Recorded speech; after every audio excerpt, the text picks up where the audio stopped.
Todo dinay nga agad ang ating bida kahit na wala pang sinasabi si Nieting sa kanya.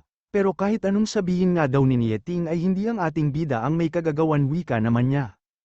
Pero sinabi naman ni Nieting na ngayong alam na niyang gamitin ang Mountain and River Seal ay dapat na niyang isipin ang problema nila patungkol sa mga nangyayaring mutation sa ibang nilalang, sabay sinabi na walang mangyayari kung gagamitin lang niya ito sa kalokohan.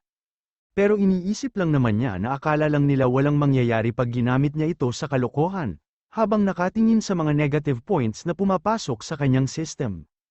Pero hindi bali na umano at kung ayaw ni Nieting na gamitin niya sa kanilang bansa ang Mountain Seal ay pwede naman niya itong magamit sa abroad, sabay sabing papalawakan ulit niya ang nasasakupan ng Mountain Seal matapos makarecover ang star power niya. Basta maka-earn nga daw siya ng negative points ay wala siyang pakialam kahit pa kailangan niyang give ng bundok. Pero bigla niyang naisip na hindi kalokohan ang ginagawa niya, pwede nga daw masolusyonan ang problema nila sa mutation gamit ang Mountain Seal. Naisip nga din ito na nainis si Nieting dahil sa pagmanipula niya ng superpower sa Luo City, kaya naman siguradong mas maiinis pa si Nieting pag inubos niya ang superpower sa lugar o tinitirahan ni Nieting, at sa ganitong paraan ay makakapaghiganti din siya. Bigla namang dumating si Xiaoyu at tinatanong kung bakit siya umuwi agad. Nagpresenta nga daw ang ating bida na kausapin si Yutang para sa kanilang head teacher, pero abala naman ang ating bida at sinabi na ang sunod niyang target ay ang Liuhai Hutang sa capital. Dahilan upang matulala na lang si Xiaoyu at ang squirrel habang iniisip na para na namang baliw ang ating bida na tumatawa mag-isa.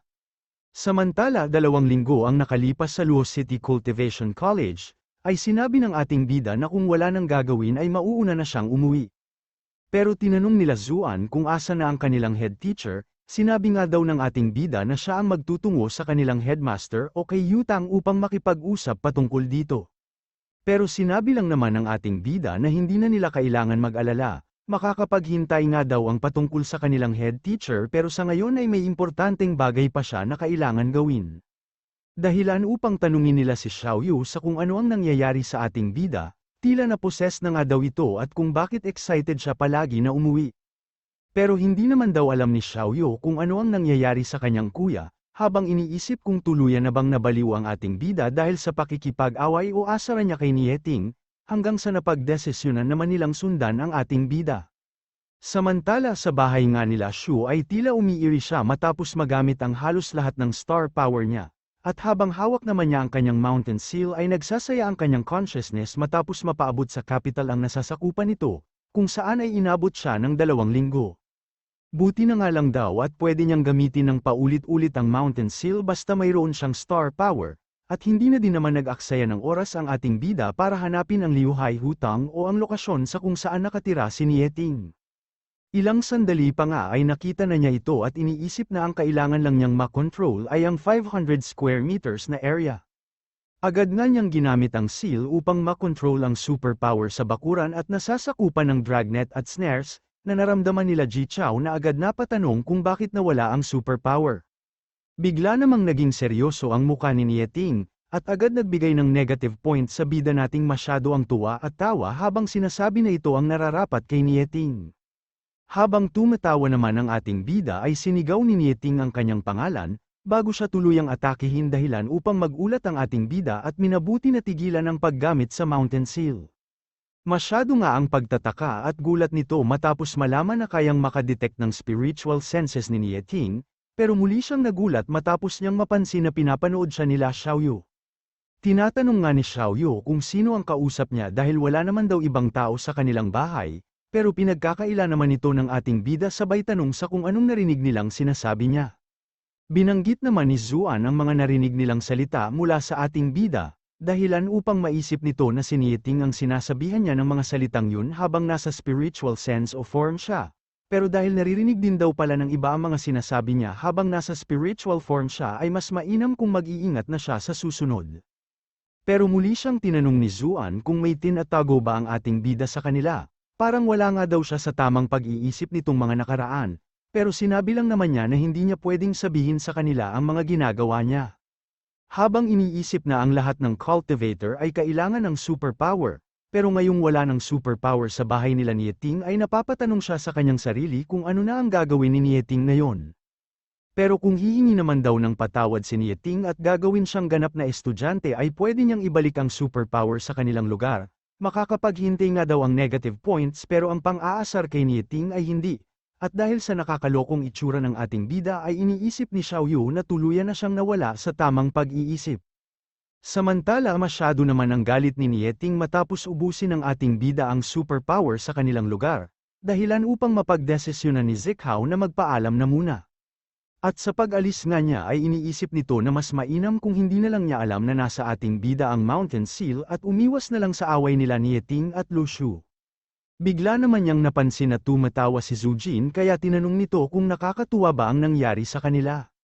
Wala talagang katapusan ang paghihitan-tiwika lang naman ni Zhu Jin, pero hindi nga daw niya lubos akalain na matapos matutunang gamitin ng ating bida ang Mountain Seal ay agad niyang uubusin ng superpower sa kanilang lugar. Dahilan naman upang sabihin ni Yeting na sayang lang ang Mountain and River Seal sa kamay ng ating bida, pero si Shu nga daw ang nakakuha ng seal mula sa ruin wika naman ni Zhu Jin. Isa pa ay wala ka ding sinabi ng malaman mo na nasa kanya ang seal wika pa nga niya, sabay tanong kung nais na ba niyang kunin ang Mountain Seal mula kay Lu Shu. Pero iniisip lang naman ni Yeting na wala siyang balak kunin ang Mountain Seal sa ating bida at sadyang naiinis lang siya ngayon. Mas mainam nga din daw sana kung ginamit na lang niya ang Mountain Seal upang mapababa ang bilang ng mutated animals. Pero sa loob ng 2 linggo nga daw matapos niyang matutunan gamitin ito ay walang inasikaso ang ating bida kundi ang paghihiganti nito sa kanya. Hanggang sa napansin nga niya ang daloy ng superpower, dahilan upang mapatanong ito sa kanyang sarili kung nagbago na ba ang isip ng ating bida at binabalik na ang superpowers. Pero dumadaan lang pala ang mga ito sa kanilang lugar dahilan upang lalong matahimik si Yeting at lalong mainis sa ating bida. Samantala sa sumunod na araw pagpasok nila ay tinatanong ng ating bida kung nasaan na ang bago nilang head teacher, pero ang ating bida nga daw ang nag-presente na magtungo kay Yutang upang tanungin ang patungkol sa kanilang bagong head teacher 2 linggo na ang nakakaraan. Na hindi naman na niya maalala dahil sa mga kalokohan na ginagawa niya. Kaya naman nanghingi na lang siya ng pasensya at sinabi din na malamang sa mapapahirapan o mahihirapan sila nitong mga susunod na araw, dahilan upang ma-realize naman nila na ang pang-iinis kay Yeting ang pinagkakaabalahan ng ating bida. Kaya tinanong nila kung bakit si Yeting lagi ang nais asarin dahil madami namang iba dyan, pero hindi nga daw siya ang nagsimula kaya wala siyang magagawa. Hanggang sa biglang tumunog ang kanyang cellphone at naalala nga niya na ito ang panahon ng pagbibigay sa dibidendo o kita nila sa black market, diretsahin mo na ako wika nga agad ng ating bida, sabay tanong kung pinagbawalan ba sila ni Yeting na ibigay sa ating bida ang kanyang pera. Nakinumpirma naman ni Mingyo dahilan upang masukan ng dugo sa galit ang ating bida at agad na umalis upang kausapin si Yutang. Biglang ang kumalabog ang pintuan sa office ni Yutang na nagulat, matapos siyang tutukan ng trident ni Shu. Tinatanong nga ng ating bida kung nasaan na ang kanilang head teacher, kung wala nga daw silang teacher ay walang magtuturo sa kanila sa mga dapat nilang gawin sa laboratory, sabay tanong kung ano daw ang nais nilang gawin ng ating bida sa mga specimens, at kung dapat na ba niyang gawin na letsyon ang mga ito. Pero tinanong lang naman ni Yutang kung masarap ba ang mga specimen nila pag naletsyon na hindi naman pinansin ng ating bida at tinanong lang niya kung si Yeting na naman ba ang may kagagawa ng lahat ng ito. Sinabi naman ni Yutang na hindi niya dapat pag-isipan ng masama si Yeting, dahil kinuha nito ang pinakamagaling na teacher para sa kanila na darating sa loob ng 2 linggo. Dahilan upang mapaisip ito sa kung bakit bibigyan sila ng magaling na teacher, at tila masyado nga daw mabait si Yeting sa pagkakataon na ito, kaya iniisip niya din kung nagkamali ba talaga siya ng pagkakakilala kay Yeting. Pero matapos nga niyang maalala na pinagbawalan ni Yeting sila Mingyo upang ibigay ang kanyang pera o kita, ay sinabi niya na imposible ito o hindi mabait si Yeting. Ilang sandali pa ay tinanong naman ni Shu ang patungkol sa Cultivation Colleges competition, pero sinabi ni Yutang na wala siyang alam patungkol dito dahil wala pa siyang natatanggap na kahit anong dokumento o utos magmula kay Yeting. Habang iniisip kung paano nalaman ng ating bida ang patungkol sa All College Cultivation competition, dahil napag-usapan nga daw nila na walang magbabanggit nito kay Lu Shu. Pero hindi na nga daw kailangan pang magkunwari ni Yutang, dahil andito lang ang ating bida upang sabihin at ipaalam sa kanila na ang species study ay sasasali sa competition.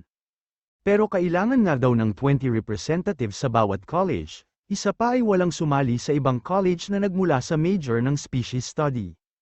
Pero tinanong lang naman siya ni Shu kung sigurado ba siya sa kanyang sinasabi, dahil kung hindi ay maletsyon siya gamit ang trident ng ating bida, kaya naman wala na siyang nagawa kundi aminin ang katotohanan na ayaw siyang pasalihin ni Yeting sa competition. Kaya naman lalong nagalit ang ating bida, habang iniisip na mawawala sa kanya ang pagkakataon na kumita ng malaking halaga ng negative points pag hindi siya nakasali. Pero sinabi naman ni Yutang na hindi sila pasok sa standard ng competition, dahil kailangan ng 20 participants pero 5 lang sila sa species study, sabay na nahimik at hinihintay magsalita ang ating bida. Nabigla namang tumalikod dahilan upang maisip ni Yutang kung sumuko na ba ang ating bida, pero hindi pala dahil sinabi nito na titignan nila kung talaga bang hindi sila pasok sa standard at hindi makakasali sa competition. Pagdating na sa kanilang classroom ay sinabi ng ating bida na sasali sila sa all-college cultivation competition. Pero sinabi naman ni Qingxi na pinagbabawalan sila ni Yeting na sumali, narinig nga daw niya ang patungkol dito habang nag-training siya sa capital, kung saan ay natatakot sila na masaktan o mapatay ng ating bida ang ibang kalahok sa competition. Pero may idea na nga daw ang ating bida at hindi na nila kailangan pang mag-alala, dahil maging si Yeting ay hindi sila mapipigilan sa pagsali.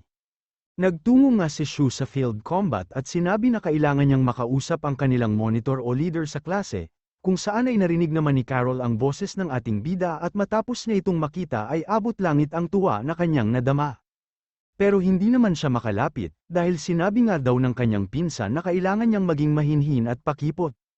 Kaya masyado ang pagtataka ng ating bida matapos makita ang mukha ni Carol, iniisip nga niya na malamang sa paraan ito ni Carol upang hindi siya mag-isip ng kung ano matapos siyang bigyan ng chocolate. Ilang sandali pa ay dumating na ang kanilang class monitor, kung saan ay agad sinabi ng ibang estudyante na kailangan niyang turuan ng leksyon ng ating bida, upang ipakita na din na ang field combat ang pinakamalakas sa kanilang paaralan. Pero biglang nagbago ang postura nito matapos makita ang ating bida, parang maamong alaga nga ito habang sinasabi na malaking karangalan para sa kanya ang makasama si Shu na lumaban, sinabi nga din niya na nasa capital siya at napanood kung paano niya binugbog ang mga drill master o sila Ji Chao.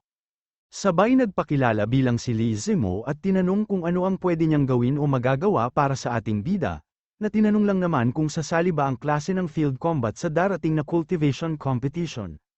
Siyempre naman wika ni Li Zimo, dahilan upang maglagutukan ang mga buto sa daliri ng ating bida habang tinatanong kung sigurado na ba siya, pero nagbago na daw pala ang kanyang isip at hindi na sila sasali. Sa pagtalikod naman nila Shu ay iniisip pa ni Carol na parang godfather sa isang mafia ang ating bida, napaka-misteryoso at gwapo niya wika pa nga nito. Habang si Xiaoyu naman ay tinatanong lang kung ano na ang sunod nilang gagawin, at sinabi nga ng ating bida na magtutungo naman sila sa scouting major. Samantala tinawagan naman ni Yutang si Mingyo at tinatanong kung sa tingin ba niya ay hindi magdudulot ng kaguluhan si Shu sa kanila, dahil sa hindi nila ito pinasali ng competition tila may nararamdaman nga daw siyang hindi maganda. Pero sinabi lang naman ni Mingyo na hindi niya kailangan mag-alala, tutal ay laban ni Yeting at Lushu ito kaya kailangan lang niyang mag-report pag may hindi magandang nangyari. At bigla ngang dumating ang isang miyembro ng Dragnet at Snares, kung saan ay sinabi niya na may kalokohang ginagawa ang mga estudyante ng species study. Pinagbantaan nga daw ng ating bida ang lahat ng majors sa kanilang paaralan at sinabihan na huwag sumali sa gaganapin na competition, kaya naman ang lahat ng estudyante ay umatras na at binabawi ang kanilang mga application forms. Agad nga niyang tinawagan ng ating bida para tanungin kung ano na naman ba ang binabalak niyang gawin, pero ano daw bang ibig sabihin ni Yutang, dahil wala naman siyang ginagawa, tinanong nga lang daw niya ang lahat ng majors kung nais nilang sumali sa competition, pero lahat nga daw sila ay sinabi na hindi sila sasali. Hindi nga daw siya makapaniwala na wala man lang kahit isa sa mga estudyante ang nais ipagtanggol sa competition ang kanilang paaralan. Ngunit hindi nga daw niya pwedeng hayaan na maliitin na lang sila ng ibang cultivation college. Sabay sinabi na may proposal siya kay Yutang, kung ayaw nga daw sumali ng ibang majors sa paligsahan ay ang ating bida na ang papasan at magtataguyod sa karangalan ng kanilang paaralan. Agad naman na nagsumbong si Yutang at sinabi ang lahat ng nangyari, dahilan upang maglabas ng nakakatakot na aura itong si Yeting na nais ng patayin ang ating bida dahil sa galit. Teka lang wika naman ni Zhu Jin, at sinabi na may A-rank ng dragon ngayon si Lu Shu, kung hindi nga daw mapapatay ni Yeting si Lu Shu ay siguradong malaking sakuna ang kailangan nilang harapin, dahilan upang matahimik si Yeting. Kaya minabuti niyang umupo ulit at tinanong si Zhu Jin kung may plano ba siya, pero kailangan pa nga daw mag-isip ni Zhu Jin. Hanggang sa ilang sandali pa ay naisip ni Zujin na bigyan ng pagkakaabalahan si Nieting, at sinabi nga niya na mas mainam kung humanap na lang siya ng paraan para mabalik ang superpower sa kanilang bahay. Sinabi nga din niya na inabot ng 2 linggo ang naging paghahanda ni Lu Shu upang ubusin ang superpower sa kanilang lugar, pero kung masisira niya ito ay siguradong magagalit si Lu Shu, at ibig sabihin lang nito ay si Nieting pa din ang panalo.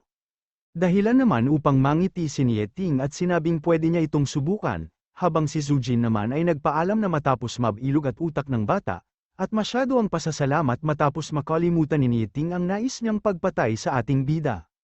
Ilang sandali pa ay abala naman na sa pag-iisip ng paraan nitong si Nieting habang nababalot ng kanyang aura, ang Mountain and River Seal nga daw ay ginawa upang makontrol ang daloy ng aura. At dahil sa nais niyang mabalik ang superpower sa kanilang lugar ay kailangan niyang wasakin ang boundary na nilagay ng ating bida gamit ang Mountain Seal. Agad na siyang tumalon at inatake ang boundary sa kanilang lugar. Pero wala namang nangyari dito dahilan upang magulat si Nieting at maisip na matibay ang barrier na nagawa ng ating bida gamit ang Mountain and River Seal. Kaya naman naglabas pa siya ng mas malakas na kapangyarihan, at iniisip kung babalik ba ang superpower pag nakagawa siya ng space gamit ang kanyang kapangyarihan. Ilang sandali pa ay sinimulan niyang gamitin ang kanyang kapangyarihan sa paggawa ng sarili niyang space habang inaatake ang barrier na gawa ng Mountain Seal. Iniisip nga din ito na masyadong malakas ang pag-repel ng barrier sa kanyang kapangyarihan. Hanggang sa ma-realize niya na dahil ito sa natural law, gayunpaman ay hindi naman daw siya sesuko at hayaan na lang ang ating bida na magpatuloy sa pagtawa sa kanya.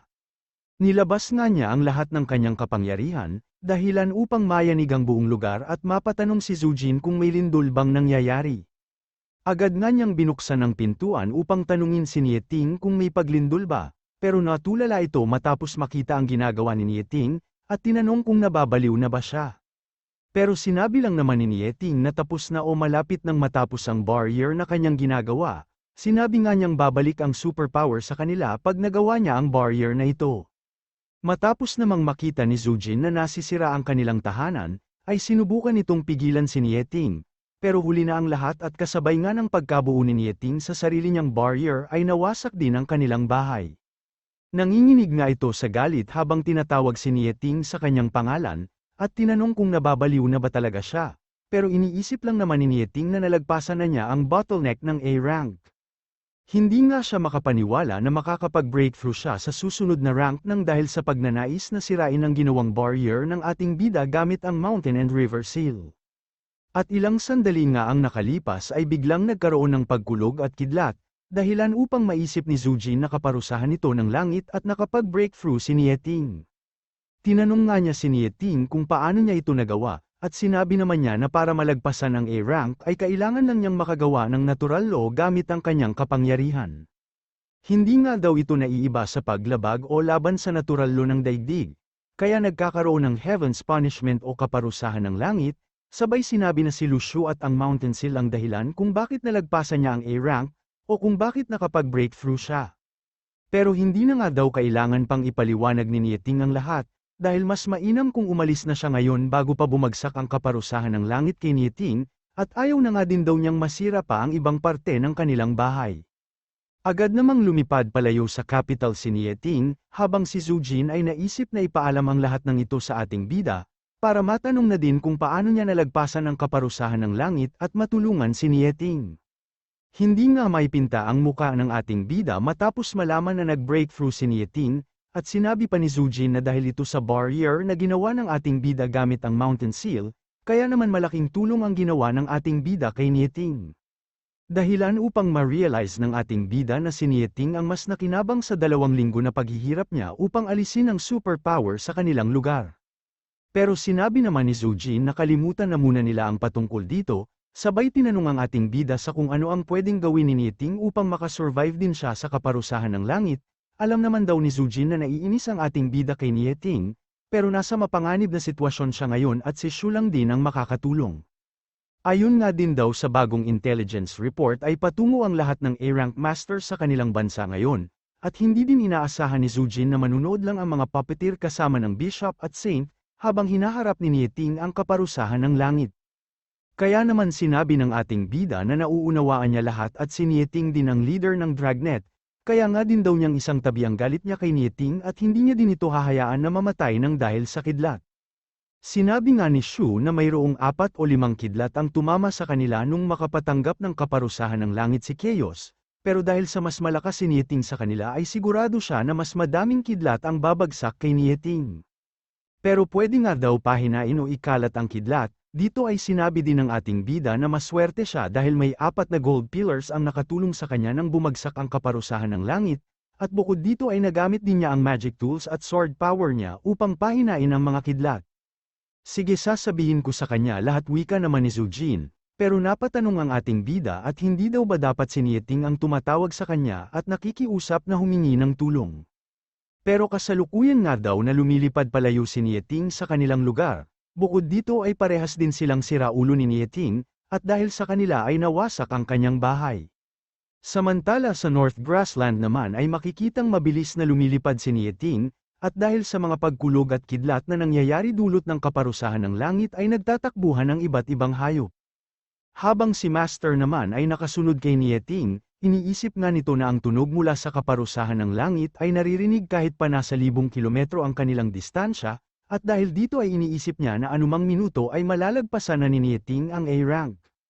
Bukod nga kay Master ay dumating din si Tandang Bailey upang panuurin ang pagharap ni Nieting sa kaparusahan ng langit at kanyang pag-breakthrough, pero sana nga daw ay andito din ang mga foreigners upang manood lang din, sabay tanong kung tutulungan ba ni Master si Nieting pag kinailangan niyang harapin ang mga ito. Pero matapos nilang makita ang mga puppeteers ay sinabi ni Tandang Bailey na magiging abala din pala si Master. Sunod nito ay nakita nila ang Saint at ang Bishop, at dito nga ay nakapwesto at abang na sila sa mga susunod na mangyayari, habang si Nieting ay hinihintay lang naman ang pagbagsak ng kaparusahan ng langit.